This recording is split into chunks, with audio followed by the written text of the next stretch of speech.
Okay, so today let us do a problem.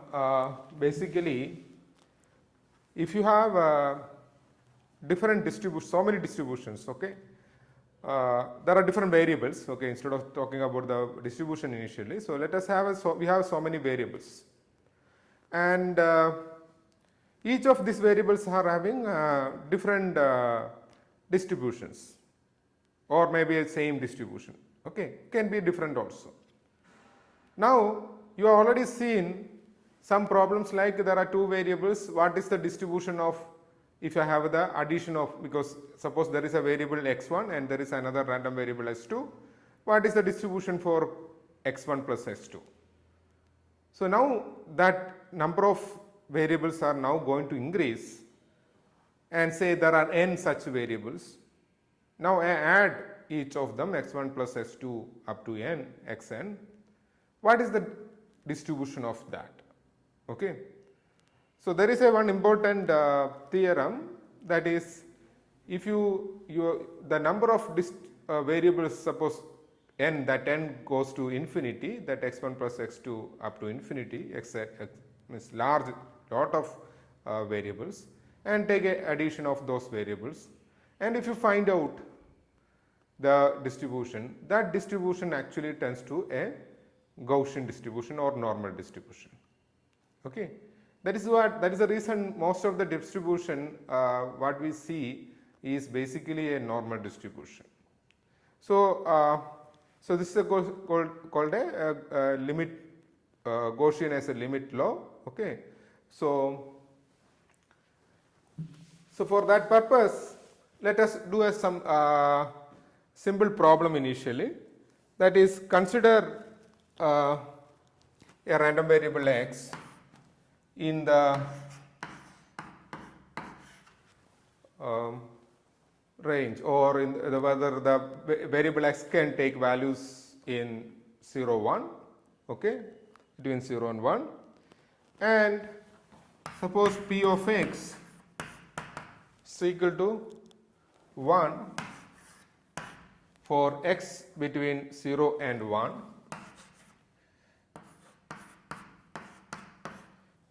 and 0 otherwise.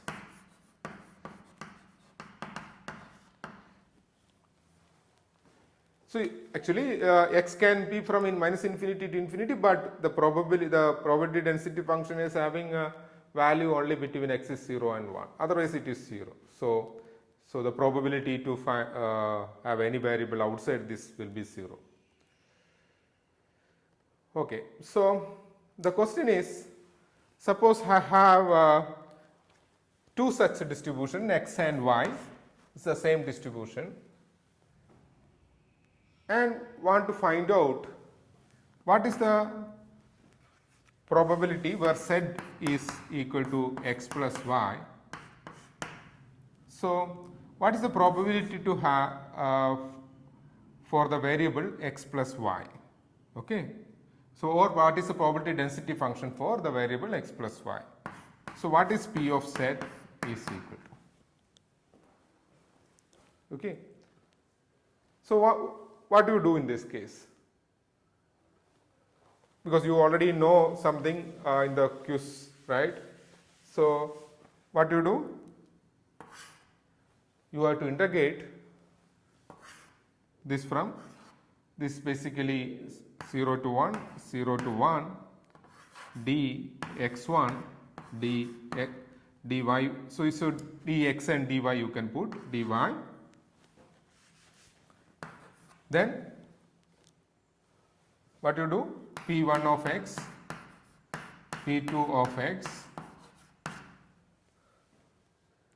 Then there is a condition, yeah. P1 of x and P2 of x are same as P of x and P of y, right? So P1 of x and P2 of y, okay, and delta, they are same, they arrive at the same distribution, okay. So delta z minus x plus y, z should be equal to x plus y. So if you integrate, what you get?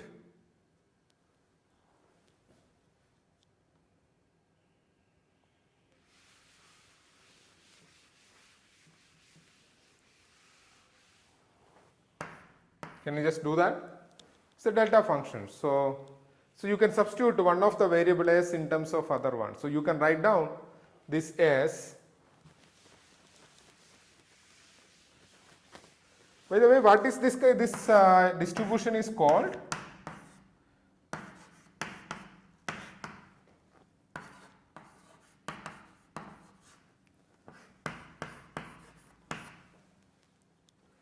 What is this distribution is called? Yeah? Yes? Is it binomial? See, binomial distribution should be have the p and q's or p and 1 minus p's and p raised to n, q raised to n minus 1 and cn. This is not binomial. Which one? Step function. Okay, so as a distribution you look at that. What you can see, p of x is equal to 1 between x 0 and 1, otherwise 0. So it is a uniform distribution. So you are only looking at the range 0 and 1, otherwise anyway 0. Okay, so it is a uniform distribution. So for example, this kind of distribution is required. Suppose you are doing a random displacement. Already we had done that problem earlier, because that time it was on a lattice, right? It was on a lattice. You have been moving this side and this side, right? With some probability alpha and beta. Okay. But there are certain algorithms, because it need not be on a lattice. Okay. So whether to move or not, if you want to decide. Okay. So it is not just head or tail problem. So there are some kind of algorithm in the Ising models and all. So I don't want to get into that, because this uniform distribution will be very useful. So basically the variable you can get. Okay. So there are so many numerical programs, you all know the programming, right? Because there are so many numerical algorithms which actually can give you almost the uniform distributions. So what does it do? So if you find at a time, suppose you take the variable, find out the variable, it can be anywhere between 0 and 1, and each of those variables, the value between 0 and 1 will have the same probability to get. Okay. So if you find out any uniform interval, so this, suppose this b minus a is delta. Okay. So this interval is fixed. Okay. And if you find out this quantity, so this is basically to have the variable between x and x plus delta, right? So any interval between a and b, if you find out this will be a same value. Okay. So for this probability, so it's a uniform distribution.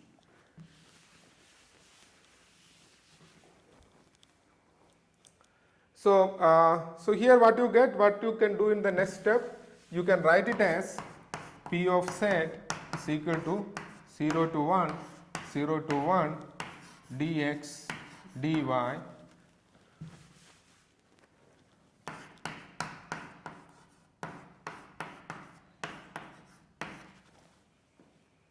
anyway. So between 0 and 1, 0 and 1, what is the value of p1 of x and p2 of y? 1. So you don't have to keep this one, right? So delta, I can write it as x minus, what can write this as?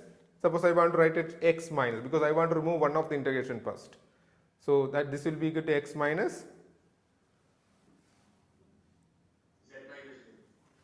z minus y.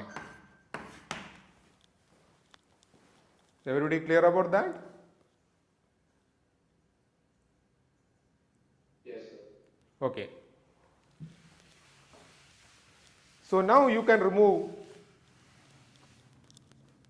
one of the integral. So what you get? Suppose you remove the x integral. So what you should do?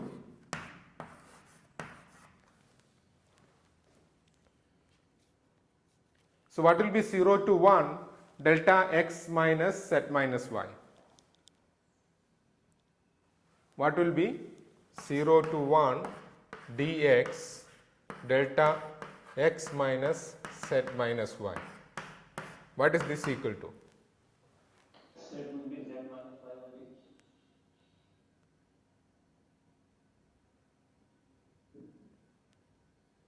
Yes? Z minus y. Z minus y. Somebody is saying that it is z minus y. If z minus y lies in between 0 and 1, then z minus y, otherwise 0. Okay, if z minus y is between 0 and 1, then it is 1, otherwise it is 0. That is what one of the answer is.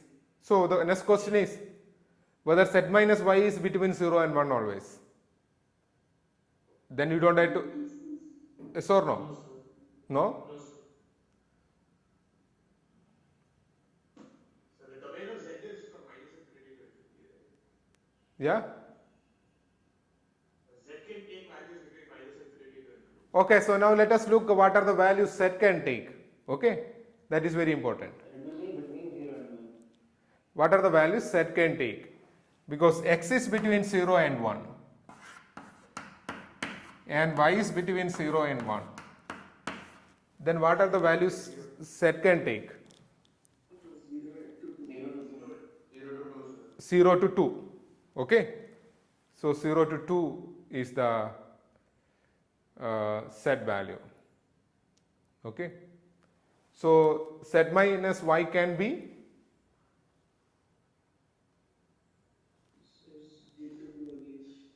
Between minus 1 to 3. No, sorry, minus 1 to 2. Okay, yes, sir, minus 1 to 2. no, what you are saying, this is equal to So z minus y should be 0 to 1, right? Because it's x plus y. see z is between 0 and 2. Okay, then y can take value, so y you know that it can take value between 0 and 1. So what z minus y can take? 0 to 1. Yes, sir. It can be 0 to 1 only. Is it correct? So minus 1 to 3. Hmm. Because z and y are independent. Z and y are see z is equal to x plus y. Okay, Yes, sir. z can take only positive values between 0 and 2. Okay, yes or no? Because it is 0 to 1 and this is 0 to 1 only, the probability exists actually. So obviously x is between 0 and 1, y is between 0 and 1, z can take only values between 0 and 2. Yes, sir. Okay, so then what about z minus y can take values between Minus 1 and 2. minus 1 and 2.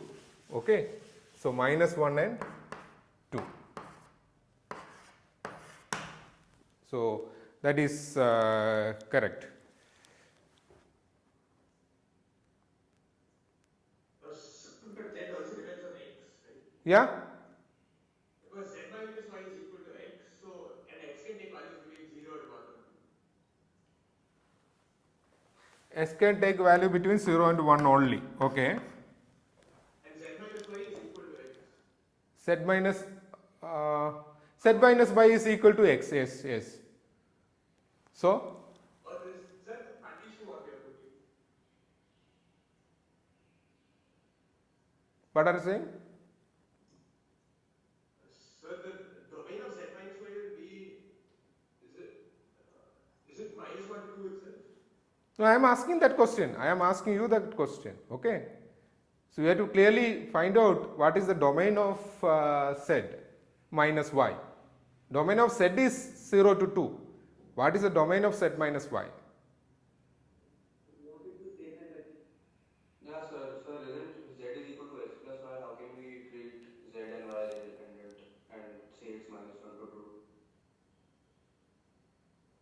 Okay, that's my question. So you are saying that z is basically equal to x plus y. So obviously z and because x and y are independent. Okay, but z and y or z and x are not independent. Z is equal to x plus y. Okay, so you know that x can take values from 0 to 1 only, y can take values from 0 to 2 only. So you have z is equal to x plus y. So basically in this you can see that z minus y is equal to x, right?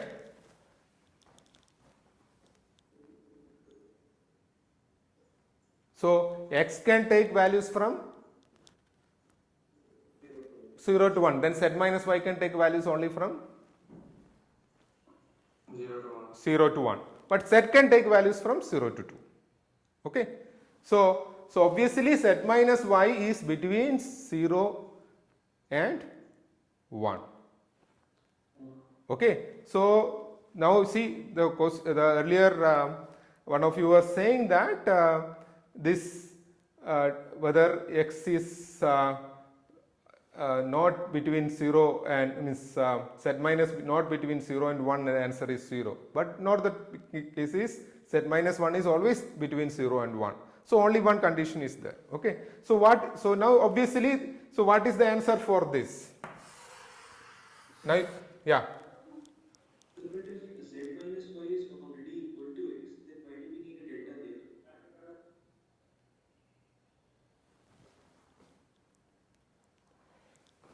No, so see, the question is you have two probability distributions, okay? So x and y. So I want to know what is the probability distribution for x plus y. So probabilities will multiply, that is clear. So the probability for this into probability for this you should multiply p1 of x into p2 of y. They should multiply. But there is a condition. What is the condition? Condition is this when you should multiply if x plus y is equal to z only, right? X plus y should be equal to z only, then those values only you should be multiplying. For example, x is from 0 to 1 and y is from 0 to 1, this 0 and if y is 1, okay, this is x and this is y. Suppose 0.1, then y should be equal to 0. If x is 0.1, what should be y equal to?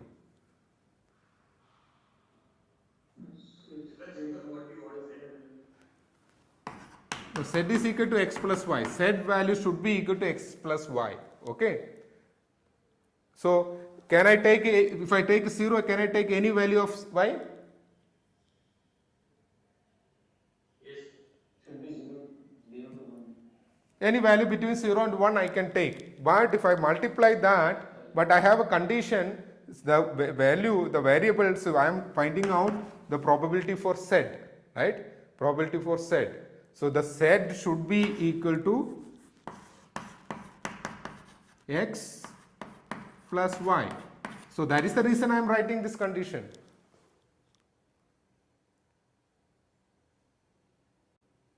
Okay. So you take these two probabilities, multiply each other, okay, and that the probability of z is basically p1x into p2y whenever z is equal to x plus y. So suppose I want to find out the probability of density function for say 0.1, okay, z is equal to 0.1. I want to do that.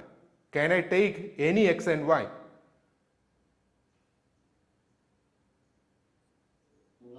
No, I cannot take any x and y. What are the x and y is possible?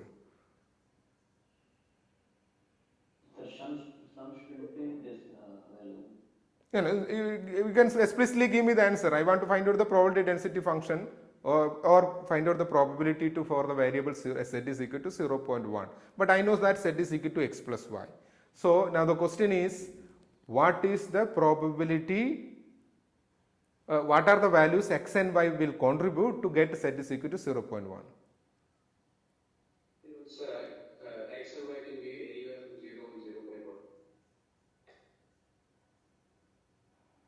Anywhere between 0 and 0.1. You can take x equal to 0 and At to anywhere between x can be anywhere between 0 and 0.1, you are saying. So if it is 0, the other one is 1. If it is less than around 0.1, what will be? It is 0.1. Okay. So if it is 0.01, what should be y? 0.09. 0.09. So there is a restriction on the x and y value we can take, right? For a given set. So that condition only I am imposing here. Set should be equal to x plus y. Okay. Okay. So that is clear now. Now we have to do this integration. So we actually substitute p1x is equal to 1, p2y equal to 1. Okay, in this range. So you get this. This one I rewritten because delta minus x is equal to delta x, the symmetric property of delta function. We have written this is delta x minus z minus y. Now I want to do that integration. So can I perform the one of the integration in this 0 to 1 dx delta x minus z minus y? So that I have written. Can I do this integration?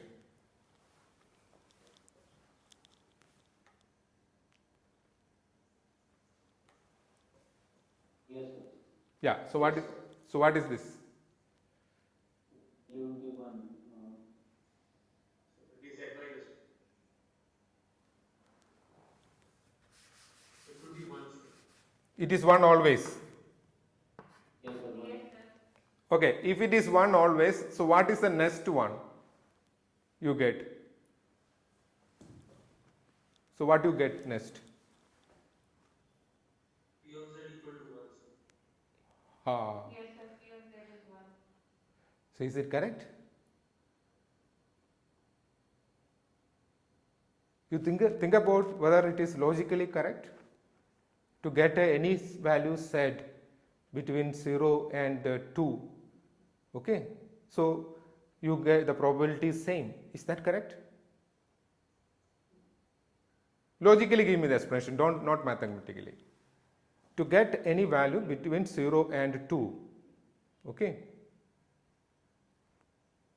the probability is same. Is that statement correct? So as all the values between 0 to 1 have the same probability for x and y, I think it is correct. Uniform distribution equation. I give you some time to think about that. Okay. Between 0 and 2, yeah. So I have a clarification. Sir, x and y can vary over all real numbers, right? There are only 1 between 0 and 1. Is that the thing, or am I wrong? You are asking something as some other question, no? Not related to my. You are not answering my question, right? No, sir. I'm just trying to clarify. I'm just trying to clear it up in my head, sir. So- Sir, x and y can. Sir, can you just explain the variables again? They're one. The distribution is that they're 1 between 0 and 1. Hmm. And for all other values they're 0. So they can vary over all real numbers, right? It can vary over all the data. Yes. Okay, sir. Okay. It can vary all of the data. That's what probability equal to 1 if x is between 0 and 1, otherwise 0. It can vary between any other data, any other value. Okay, sir. Okay. So now answer the question. Is logically correct saying that the probability to get any value between 0 and 2 is same? Yeah? The answer is no. Answer is no. So what is the explanation? For example, to get 2, Hmm.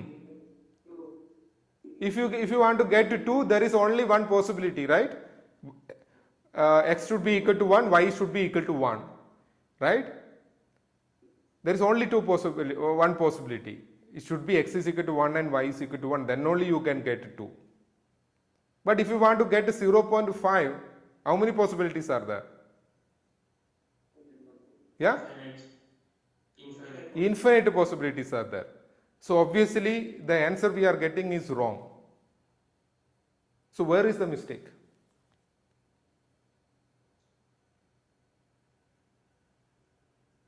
Where is the mistake in the calculation?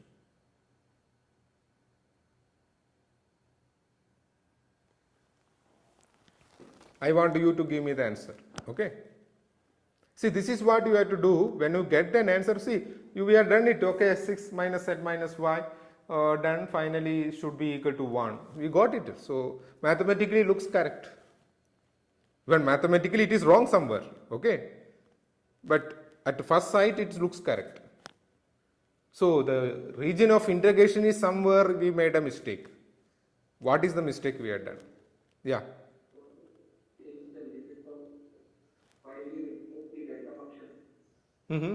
yes, modify the limit of y integration. Okay. So limit of the y integration, there is a problem. Right? There is a limit of the y integration, there is a problem. What is the problem? There is a condition, because y, see, if x is running from something to something, y should run from where to where. Okay? So that is very important. Okay? I'll give you even 5 minutes. Okay? You just think about this integration problem, the limit. Okay? You just think about the limit. Okay? So see whether how to actually correct this whatever we have done. Okay? How to modify this and get the correct answer. Okay? Just think about it. It's a very simple problem. It's just a simple integration, but a two variable integration. But there is some problem with the limits. Because of that, we are getting a wrong result. So just take 5 minutes, just think about it. Okay?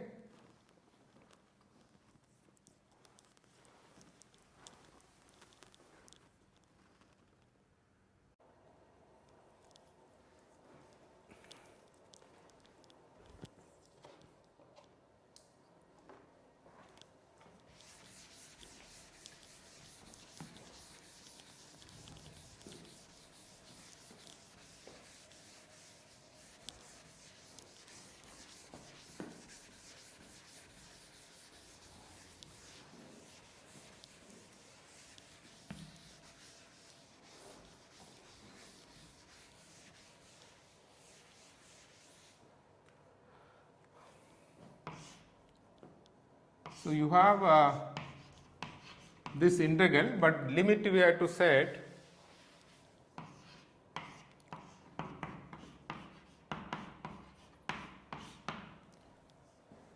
So we can do the y integral first, then do the x integral. So we are now trying to set the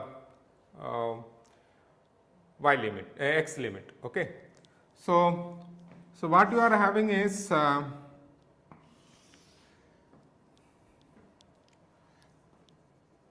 so this is x and this is y. Then because this probability is p1x, so there is, okay, p1x, p2x is 1, so this probability is exist only in this square. Now this one, basically we should have a set is equal to x plus y, right?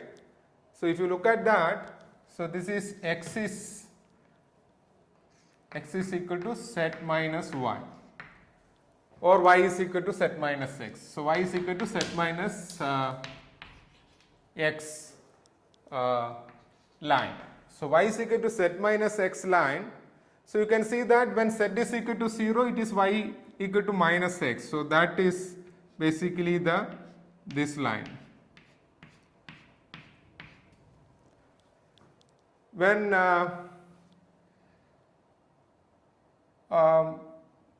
you can keep on doing this, basically slope minus 1, so you get this.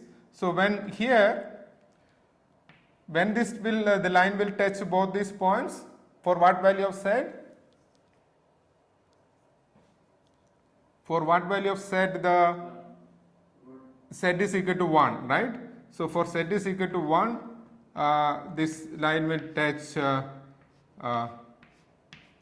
so this correspond to z is equal to 1 and this correspond to z is equal to 0, okay, and there is, when will touch here, for what value of z? 2. So it will touch x axis at x is equal to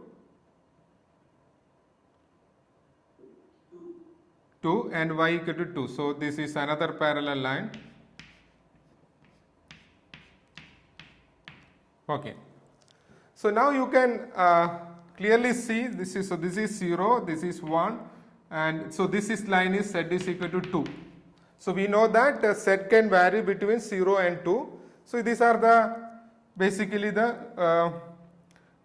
range in which the x and y are included. Okay. So when z is between 0 and 1, you can see that x is between 0 and 1 and x is between 0 and 1 and y is between 0 and 1. So there is no problem, right? So for a given value, so if it z is between 0 and 1, okay, what is the value of x can take? Because x should be greater than 0, right? X should be greater than 0, and so because of that reason you know that y should be greater than or equal to 0 and y should be greater than or equal to 0. Obviously it is when z is between 0 and 1, x and y are between 0 and 1. So if you can see that when z is between 0 and 1, y is also in between 0 and 1, but x, because of the condition x greater than or equal to 0, so from this you can clearly see that x can go up to the value z, right? Because y should be greater than or equal to 0, right? This y should be greater than or equal to 0 or less than or equal to 1, but anyway we are not only talking about z between 0 and 1. So the lower limit when z is equal to 0, x should be 0. Okay, so one condition, that is z between 0 and 1. Okay, so this limit integration for the dx, so this is x is equal to 0, okay, for any for z is equal to 0 thing, and for any z value between 0 and 1, you can see that s can go up to z. Otherwise, if x goes above z, there is a problem, y become negative. So you cannot have, so the this one goes up to z only. Then delta z minus x plus y. This is in this range. Okay, is it clear to everybody?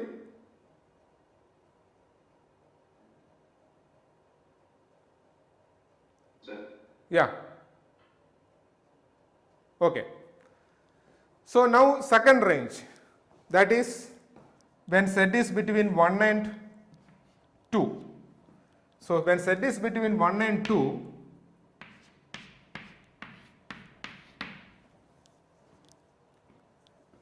so what is the value of x can be? Okay, so s can range from, so what is the minimum value of x when z is between 1 and 2? 1, sir. 1, right? Sir. It's a 1 because this is the point it starts, because this part is already covered. So it starts from here. Okay. Now next one depends on which z value. If z is 1, obviously it goes up to this point, but z is not 1, it is not. So what is the next range?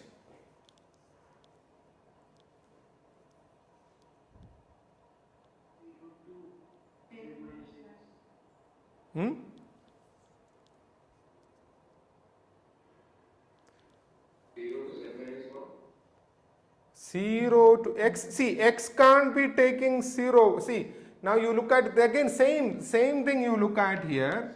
Y is equal to z minus x. Okay. So here obviously this y should be greater than or equal to 0, or y should be the value between 0 and 1. This condition should be satisfied. Okay. So how can you get a condition on x, okay, when z is between 1 and 2?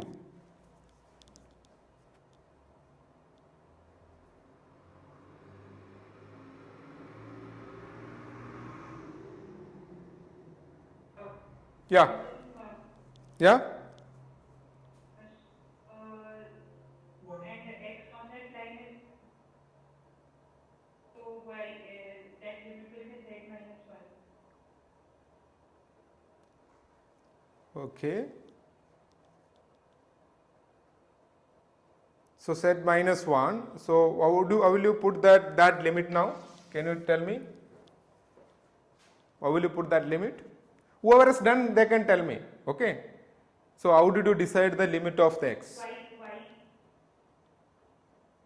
So you are doing the y integration first. See, you are doing the y integration first. Now I am only trying to fix the z. Okay. So because when you do the y integration first, that is anyway 1. There is no problem with that. Okay. So that I took the limit from z minus 1 to 1 in that case. it is set. Okay, you are saying the limit is from z minus 1 to 1 and dx integral dy delta z minus x plus y. Okay. Y should go, the x should be running from z minus 1 to 1. How can you get that? Because that is the problem with some students, okay?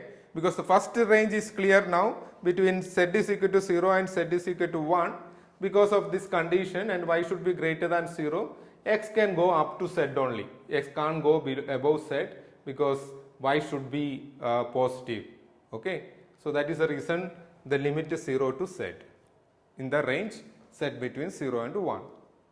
So in the range between z 1 and 2, now one of you said that is from z minus 1 to 1. So how can you get that from this?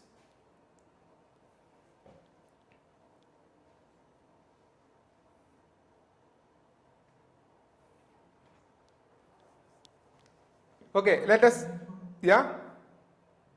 Y is running from the line z minus 1 equal to 0 to the upper limit of y, that is 1. So you can see that from here, okay? So because any of these lines, right? Any of these lines, okay? So this is basically the x value, right? It starts from here, okay? So this is the x value. So this x value, how can you get x value here from that equation? Because in this equation, if you put y is equal to 1, right? If you put y is equal to 1, you get this point, right? For the x value. So if you put y is equal to 1, what is x is equal to?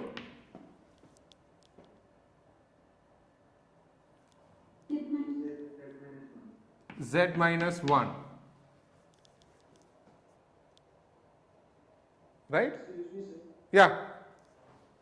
Yes, tell me. The board is a bit blurred, sir. Yeah? The video is a bit blurred.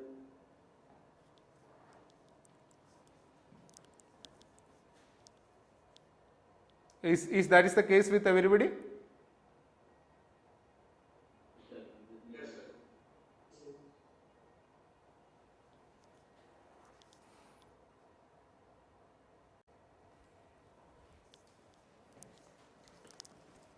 So the next case, when z is between 1 and 2, you can see that these are the lines, right? Z is between 1 and 2, these are the lines. So each of these line, you can see that wherever it touches, okay, so on the y is equal to 1, so that x and up to this point, because wherever it touches here, okay, so that point only will be we have to consider. So the upper limit is definitely up to 1, right? Set between 1 and 2, obviously the upper limit should be 1, because the maximum set is equal to 2 is here. At that time the x is touching at 1. So obviously this limit is correct. Now next question is, what is the lower limit? The lower limit is whenever for a particular value of z, any specific value of z, if you take that one, when it touches the x-axis, from there to up to 1 only. So what is this x value? Because when z is equal to 1, whatever is the z value, okay, you have to find out. So z is some z value and y is 1 in that case, then x should be z minus 1. So it should run from, so this point will be equal to z minus 1 and up to 1, okay. So that is the region of integration. So z minus 1 to 1 dx dy delta z minus x plus y. So this region of integration is clear now? Fine. So this integral if you do, so what you get?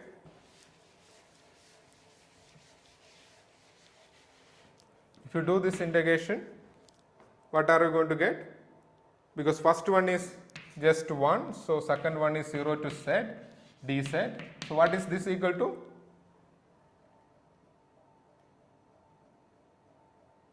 Dx. What is this equal to? Z. So if you do this integration, what you get? This is basically equal to x from z minus 1 to 1. So what is this equal to?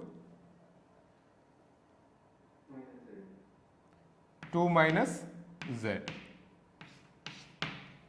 So your combined probability is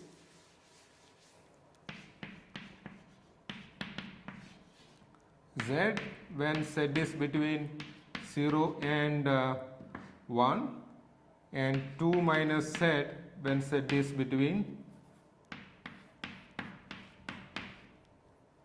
So does it match at z is equal to 1 point? Both of them? Yes, sir. Okay. So that is another check you can do, okay, so whether it matches at z is. So how many of you got this result correctly? How many of you did not get it?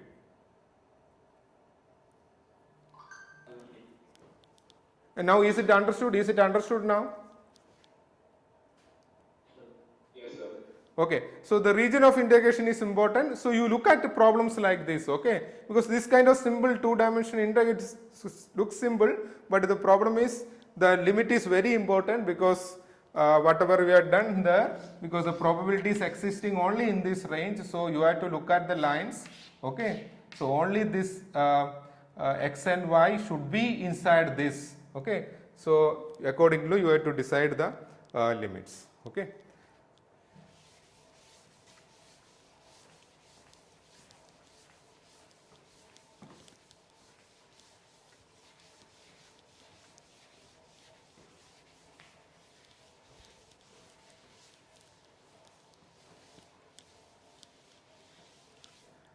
So consider you have x1, x2, n random variables, and each of them are having in the range, okay, 0, 1, because right now what you done was just for 2, right?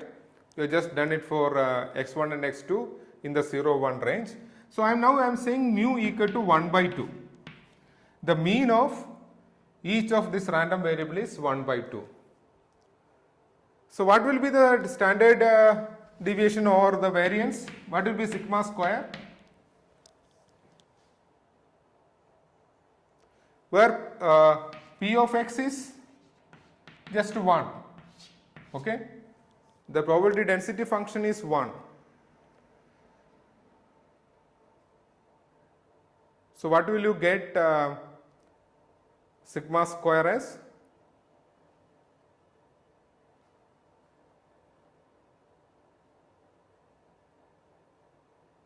Any idea?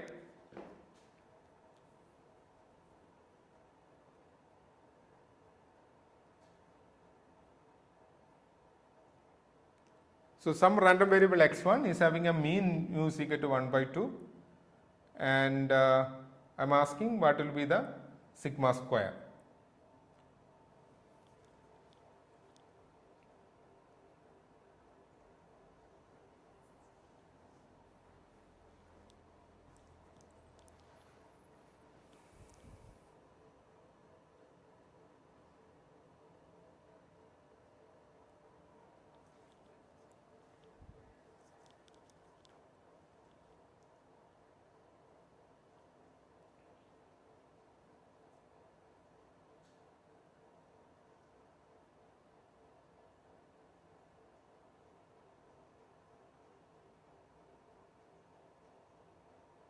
Please calculate that. Yeah?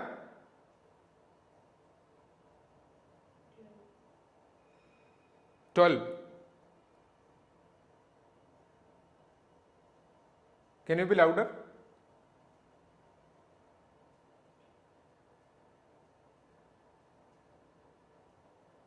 See, P of x is given. The sample space is in which range is given. Mu is given. So I am just asking you to find out the variance.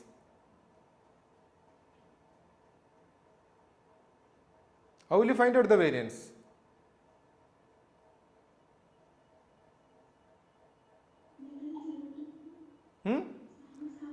Integral 0 to 1 minus half whole square. minus half whole square. Minus half whole. Now what is sigma square equal to? X square average minus x average square. Yes, sir. Huh.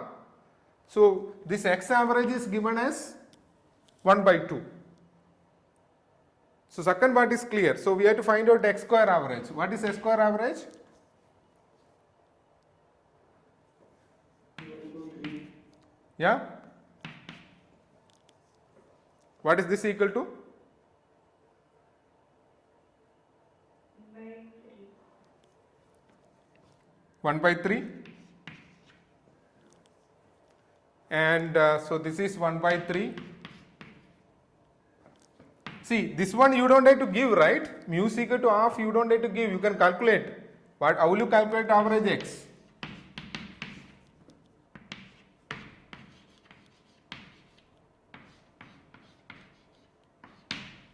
So P of x is 1. So what is this equal to? 1 by 2, right? So that is the reason given mu is equal to 1 by 2. So 1 by 3 minus 1 by 4. So what is this equal to? 1 by 12. Okay. So sigma square is 1 by 12 and mu is equal to half. So each of these distributions are having the same mean mu half and the same variance 1 by 12. Okay. So the question is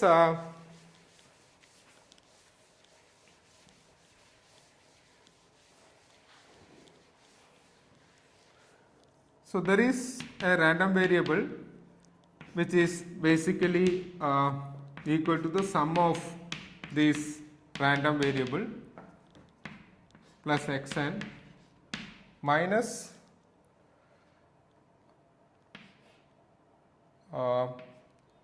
root n mu. So basically 1 by 2 root n divided by root n into sigma square. So you can give it as 12n. Okay. So you have a random variable like this, and so 1 by 2 n. Okay. So just this is n. Okay. n by 2, and this is okay, root n by 12. So I will tell you why this is, because this is root n sigma square, and this is n into mu, the mean of each random variable. Okay. So now the question is, what is the probability distribution or probability density function for this variable, that is sum of these n variables minus 1 by 2n divided by root n by 12. Okay. So how will you calculate that?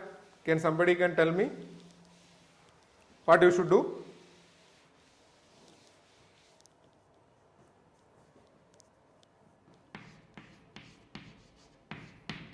So each of them are having the probability distributions p of x1, which is equal to, in this particular example, that is equal to 1, because they are all uniform distribution, and it is in the range 0, 1. Okay. So what will be p, the combined distribution for Zn? So it's not x, let me just call it as Z, okay, because x1, x2 are denominated. So can somebody tell me what you should do?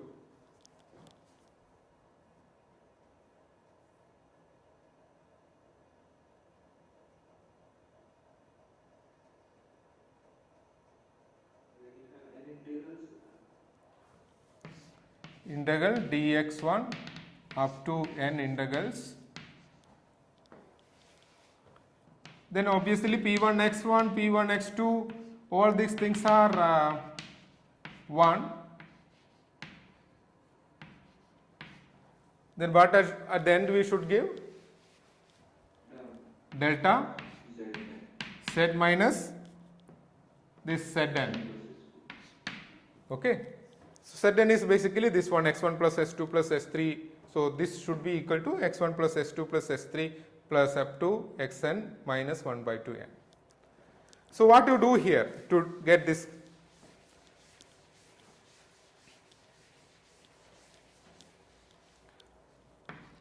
So Zn is now in terms of the specific variable x summation. As a summation, how can I write to the Zn? So 1 to I is equal to 1 to n xi minus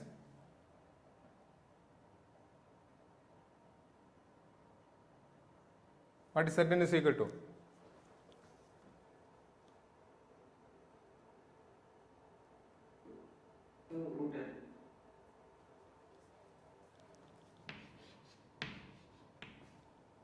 Root n minus 1 by 2 n, right?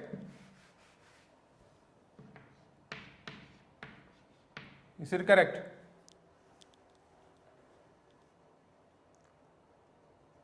Sir, can we put the half inside summation instead of writing an n?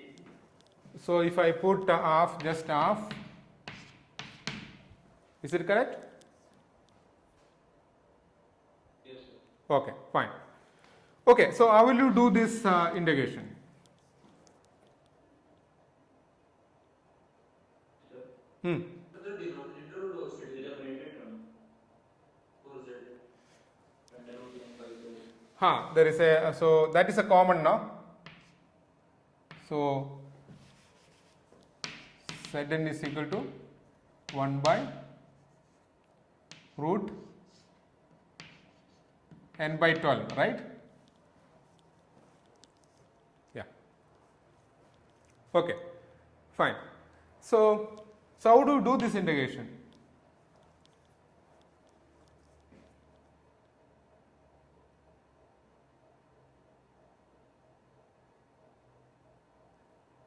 So we will put all pi equals to 1. All pi is equal to 1. Okay, so all pi is equal to 1.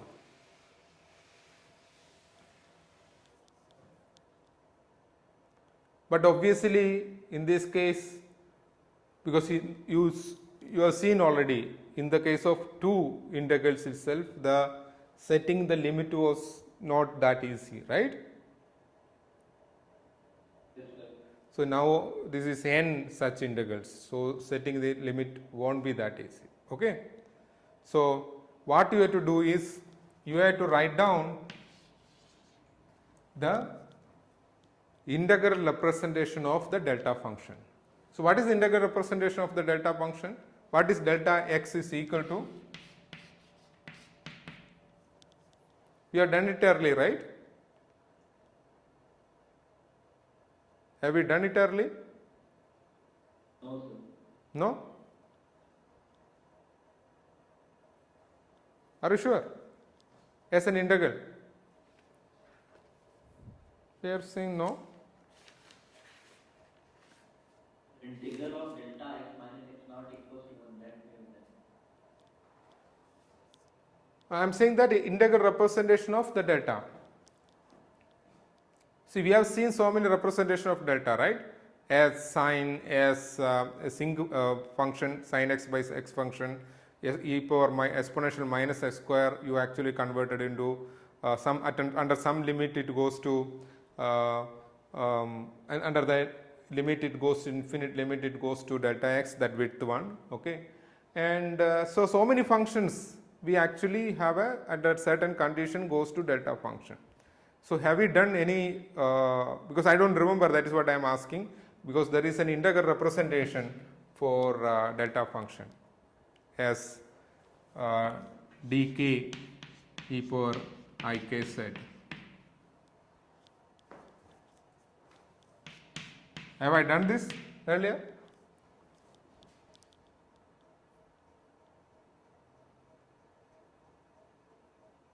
No, sir. No, sir. Okay, so if you know, no problem. So you tell me, suppose you know this sin x by x function, right? So this function, how can you write it as a delta function? Can you just give me how to write sin x by x function as a delta function?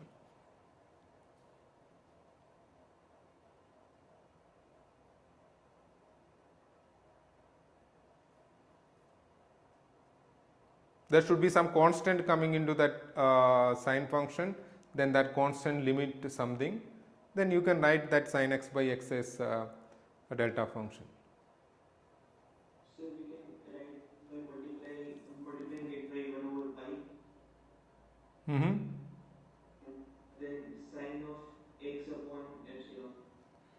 Sine of x upon epsilon, then by x, pi x, Means limit epsilon tends to 0. epsilon tends to 0 or epsilon tends to infinity? Epsilon tends to 0, right? Yes, sir. Okay. Suppose instead of this I give some constant into x. So instead of this I give that as limit k tends to infinity sine kx divided by pi x. This is fine, right? Okay. So the sine k, yeah? Yes, tell me. Nothing, sir. I got confused. Okay, that is fine. Okay, so the sine kx you can so write it as e power ikx minus e power minus ikx divided by 2y, right? Sin kx is equal to e power ikx minus e power minus ikx by 2y. Do you agree? Okay. So in that case, this is equal to limit k tends to infinity e power ikx minus e power minus ikx. So what should I do? If I want to, so this will be equal to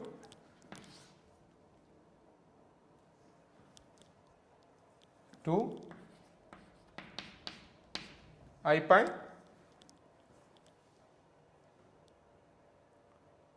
Is it correct? X is also there. X is also there. Yes, fine. Okay. 2I pi x. Fine. So we'll come to this. So delta of x is equal to that 1 by 2 pi, I can take it outside. Then can I write this quantity as integral of something? Okay, I am giving it an exercise to all of you. Can I write this quantity as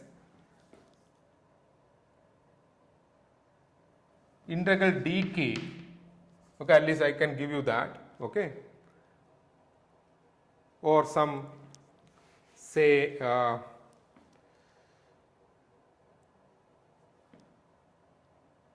yeah, dk. Can I write it as integral of some function with respect to dk?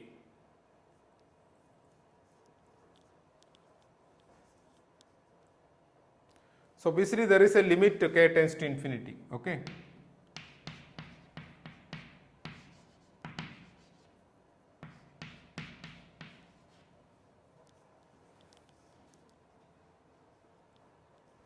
I just give you 2 minutes. See whether this you can write it as an integral of something. Okay.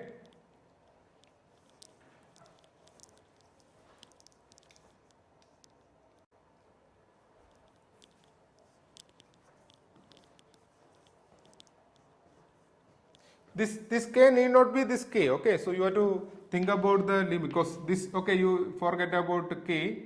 So you can actually use okay, some y, does not matter. Okay.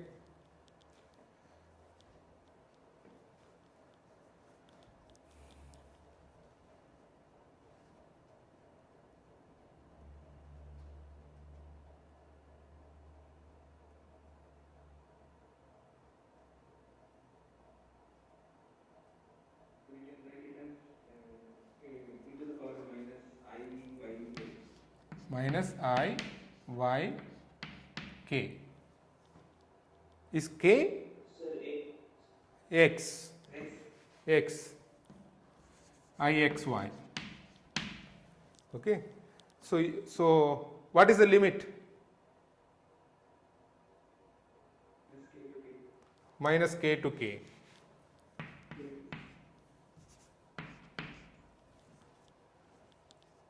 Yes. So if I integrate this, do I? E to the power minus, is it e to the power minus I y x y or e to the power I x y? it should be I x y. I x y. Plus you are saying. Okay, fine. Okay, e power I x y. So if I integrate this, should I get? Will I get this? Yes. Fine. Okay. So this is equal to 1 by 2 pi. Can I apply the limit now?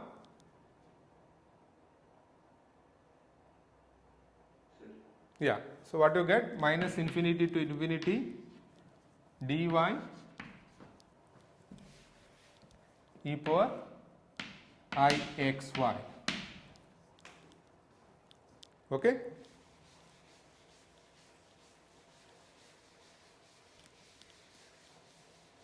So I just use the standard variable. So I just write it as 1 by 2 pi integral minus infinity to infinity dk e power I k x. Okay.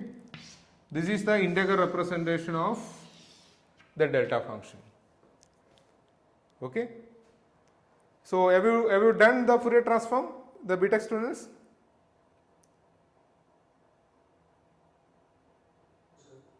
Yes or not? We have done up to Fourier integral you are done. Sure. So what is this then?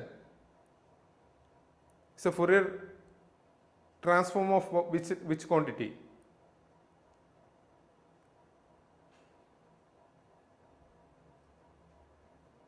See, if there is a function, some function of k here, okay, some function of k here, this is basically the Fourier transform of the function f, okay. If you are not studied, no problem, at least you will be, anyway you will study that later on, but you just understand 0th level. This is the basically the Fourier transform of inverse or Fourier transform, because that is by definition, okay, whatever you define Fourier transform plus or minus does not matter, okay, that is you define one way, then after that you follow it. So it's the Fourier transform of the function f of k. So now f of k here is 1, okay, so f of k is 1. So delta function is the Fourier transform of the number 1, the constant, okay. So delta function is the Fourier transform of a constant. So that you understand. But for us, don't worry about that. So I can represent delta function as an integral like this, okay. So if I can represent the delta function an integral like this, so earlier you have the integral p of z which is equal to dx1, so integral dx2 and so on dxn, then p1x, p2x and all 1, then you have delta z minus zn, okay. So this one you can actually generalize to a general delta function. I can just write it as delta z minus zn, the variable is z, so I can write it as ik z minus zn, okay. So this is in general true, okay. You just shifted that x variable, okay. Zn is some constant. So delta z minus zn is equal to 1 by 2 pi minus infinity to infinity dk e power ik z minus zn. This is also true for plus or minus, okay. So let us just take the plus. So now you substitute delta z minus zn which is equal to this one. So you substitute that one here, e power ik z minus zn.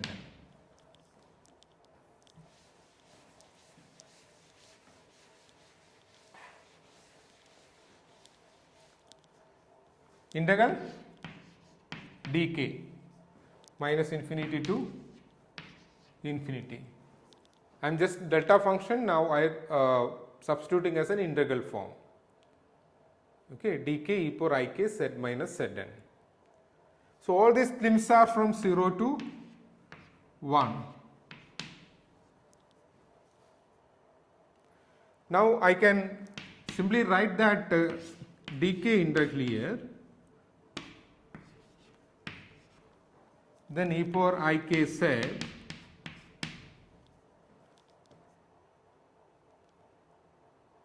so can I write this all other integral as some integral I power n, okay. So what is Zn? You know what is Zn is equal to? What is Zn is equal to? x1 plus x2 plus summation plus xn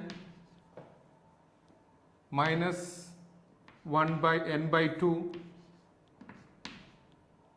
divided by n root n by 12, right?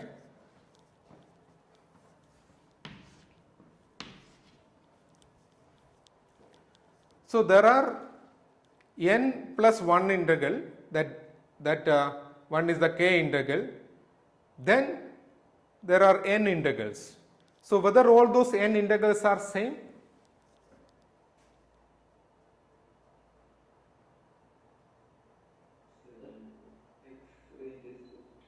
Yeah?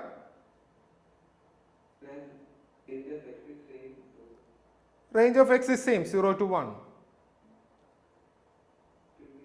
Because here you are not doing that each integral separate, because you don't, because if you are doing one of the x integral first, then obviously you have to do the second one, you have to do the proper thing. But now you actually did integration, this n integral, coupled integral, you actually now you can actually convert it to n such integrals. They are all same, because minus s1 by n by root 2 plus minus s2 by n root 2 and so on. So ik set I have taken already outside. Okay. So obviously there is one more term, that is e power ik, e power minus, this minus minus plus, so e power ik. What is n by 2 divided by root n by 12? Root. What will be n by 2 divided by root n by 12?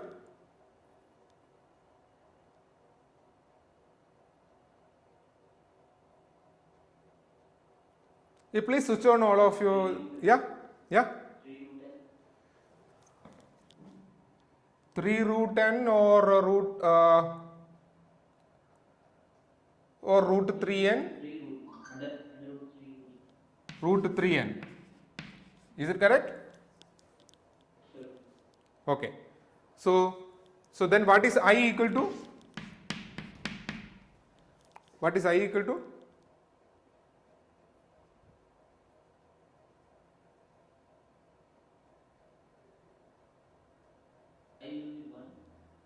No. What is I equal to? This I.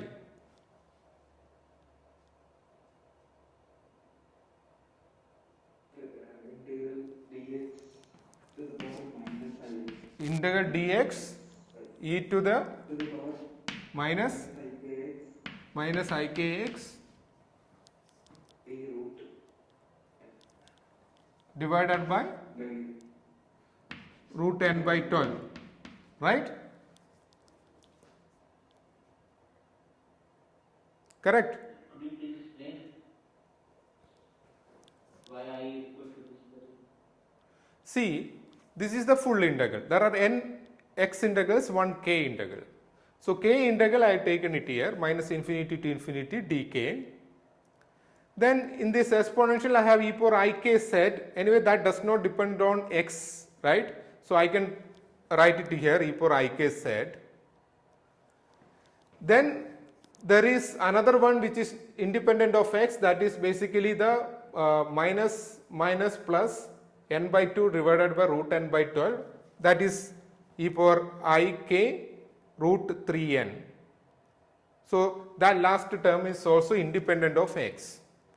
Now the remaining terms are, if you split this integral in this exponential, you will have e power minus ikx1, okay, e power minus ikx2 with this denominator, e power minus ik up to xn. So you will have n integrals, each one basically e power minus ikx1. So this one will have e power minus ikx1, this will be e power minus ikx2 with this denominator value. But all those integrals, the limit is from 0 to 1, will give you the same value, right? So that integral is this, from 0 to 1. Is it clear?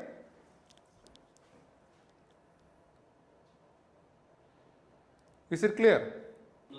No sir, I haven't did it. Okay. Okay, so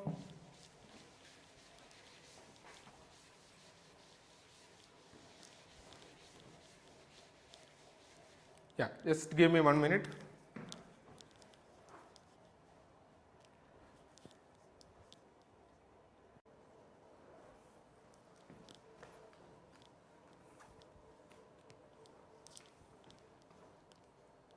So we have this integral minus infinity to infinity dk I power n e power ik z d power ik root 3n. So so this one you have to do the integral. So that anyway this is all of you can do this integral, there is no question about that. Okay, so that integral you do, and then plug that integral back here. Okay, and this answer will be, let me see, that answer is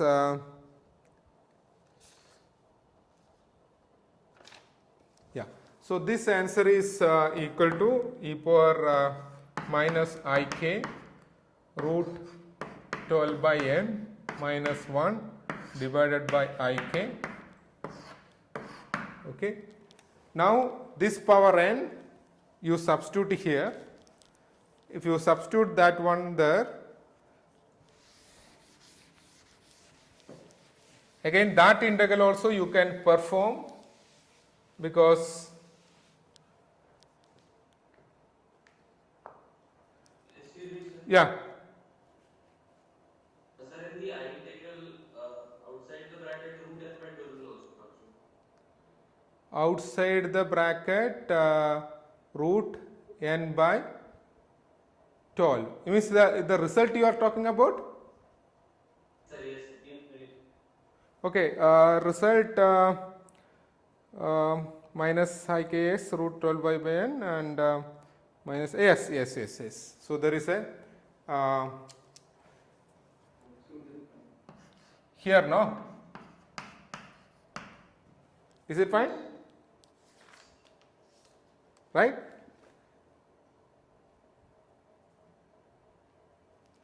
Minus AK root 2 L, or is it a minus sign? So there is a minus sign, right? Okay. So this is what you get. Then after that you substitute. So this one, actually this into this term you can simplify further, that will be again sine term, sine x term. Okay. So that sine x term, so finally you get this is equal to 1 by 2 pi integral minus infinity to infinity dk e power ik z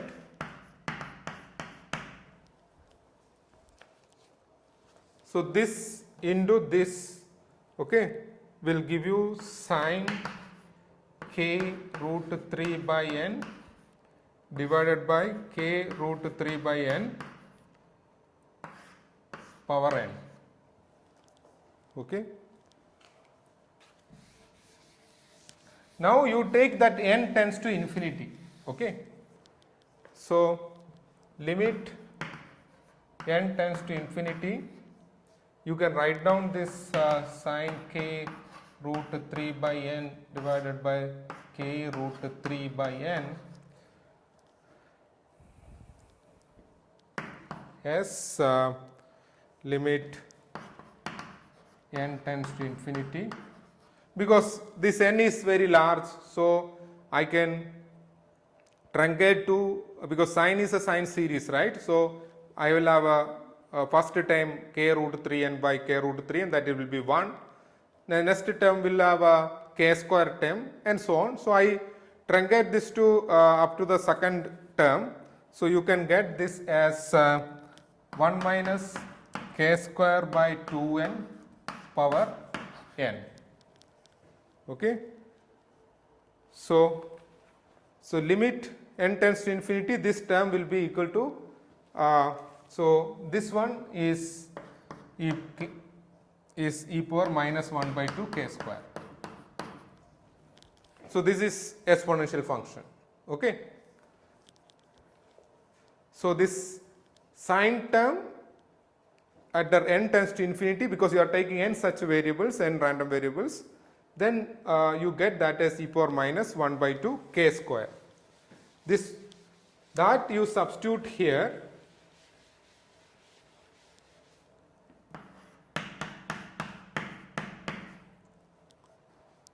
What will you get here, this answer?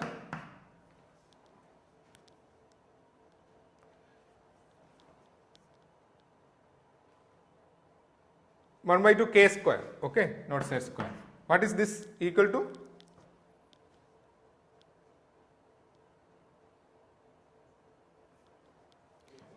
This is a Gaussian integral. The Gaussian integral case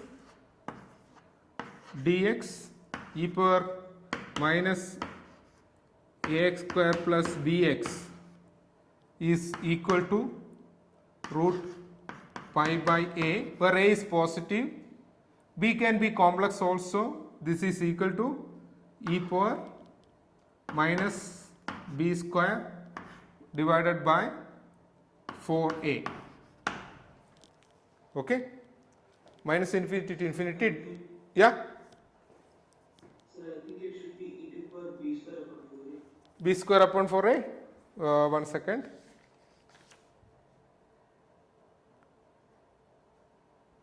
Yes, b square upon 4a. So what you get now? Root pi by a. A is what? A is 2. 1 by 2, right? So a is 1 by 2, that you get root 2 pi in the numerator. So you will get 1 by root 2 pi. B square, b is basically ik. So b square is minus k square. 4 into a is 1 by 2, so by 2. So what is the, so this is what kind of distribution?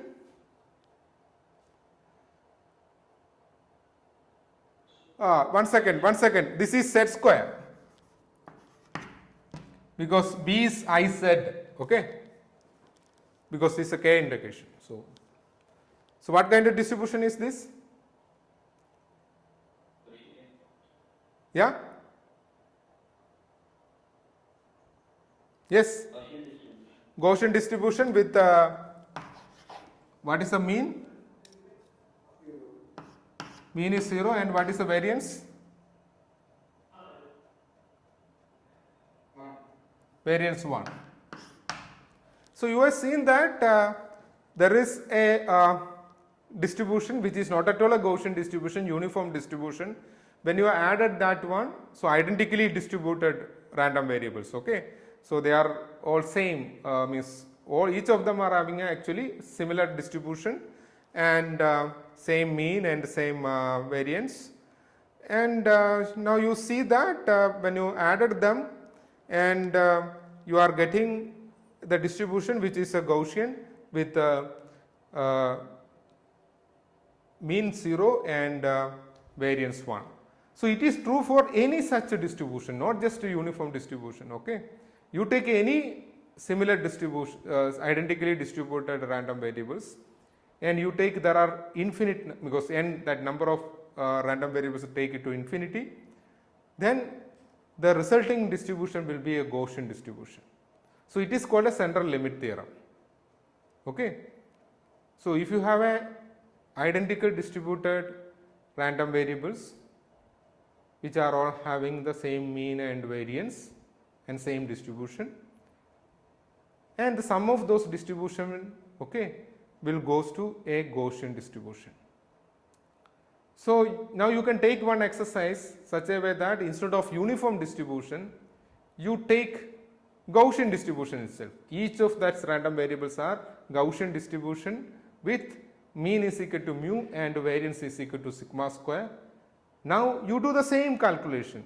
The integral, instead of this I integral, you will have a 0 to 1. Anybody can tell me what will be the I integral? Not this I integral, whatever we have done earlier. What is that integral will be? Basically this integral itself. Instead of this, what you will have basically in that case, because p1 of x you have put 1. So you will have a Gaussian distribution e power minus x minus mu whole square by 2 sigma square coming. So you will have a plus from minus infinity to infinity. So you will have a Gaussian integration here also. So that will give you another Gaussian, that you plug it in again another Gaussian integral, then you get the normal distribution, okay. So that you do it as an exercise. Right now we are done, yeah. Sir, what you written n0, 1, what is that? It is this is a notation. No, n is for normal distribution or Gaussian distribution. First one is the mean 0, the mean value.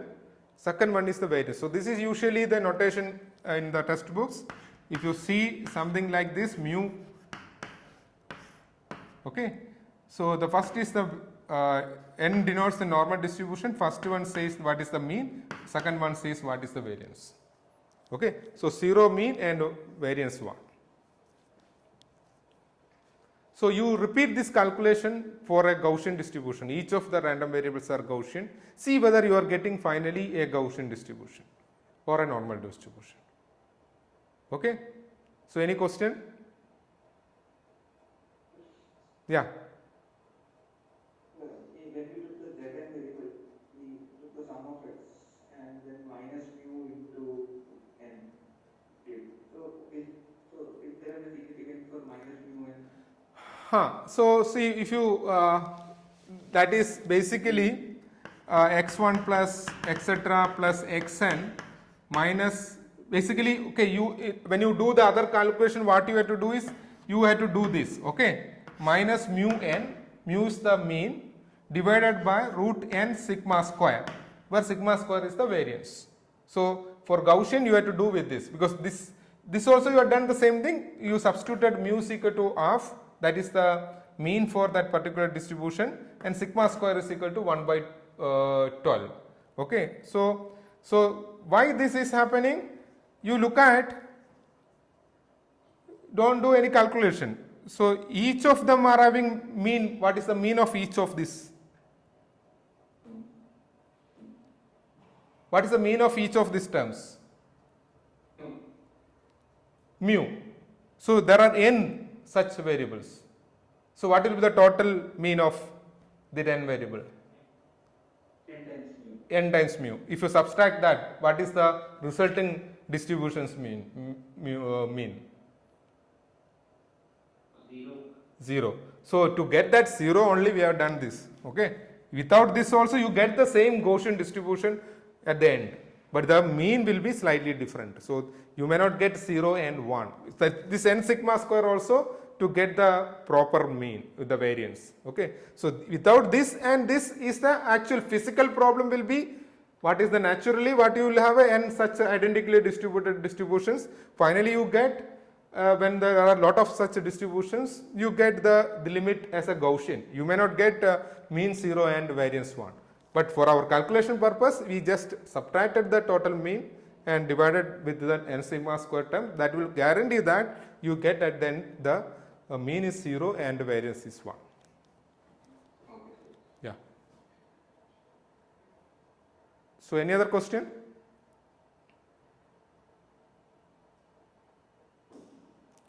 Okay, so if there is no other question, so coming couple of days I will be updating your mass class test and also uploading the all quizzes and class test answer keys in the YouTube, and also yeah, so that is basically I will be doing. So you have to check at the end your marks and all. So I will announce that, but I will be updating the YouTube channel for the